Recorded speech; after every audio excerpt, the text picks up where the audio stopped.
Lebanon's caretaker Prime Minister Najib Mikati has appealed to Israel to fully commit and withdraw from all regions and positions it occupied, hours after the truce between Israel and Hezbollah was activated. A ceasefire between Israel and Hezbollah was held after both sides accepted an agreement brokered by the US and France. The agreement is a major achievement for the US in the waning days of US President Joe Biden's administration.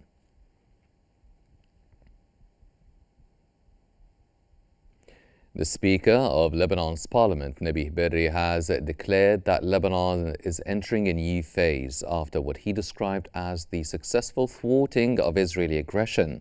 Berri added that the war with Israel had been in the most dangerous phase that his country had endured in its history.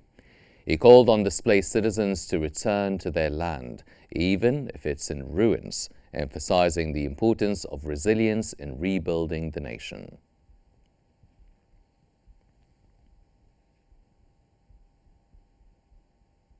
The international community, including the United States, the United Kingdom, the European Union, Germany, the United Nations, Egypt, Turkey, Jordan and Iran, have welcomed a ceasefire deal between Israel and Hezbollah. The community welcomed the ceasefire that went into effect earlier on Wednesday between Israel and Hezbollah and expressed hopes that it could also pave the way towards an end to the war in Gaza.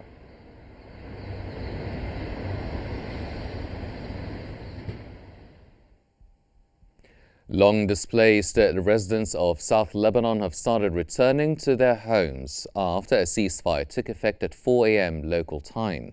Thousands of people made their way into southern Lebanon, defying a warning from the Israeli military to stay away from previously evacuated areas. The ceasefire has brought relief across the nation, coming after days of some of the most intense airstrikes and clashes since the war began, though many wonder if the agreement to stop fighting will hold.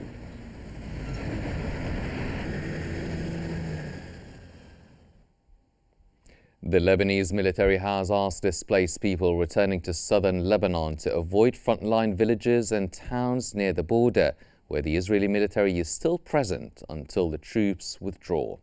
Thousands of people have been returning to other previously evacuated areas in South Lebanon in defiance of an Israeli warning to avoid all previously evacuated areas. Many of those areas were hit by strikes just hours before the ceasefire took effect.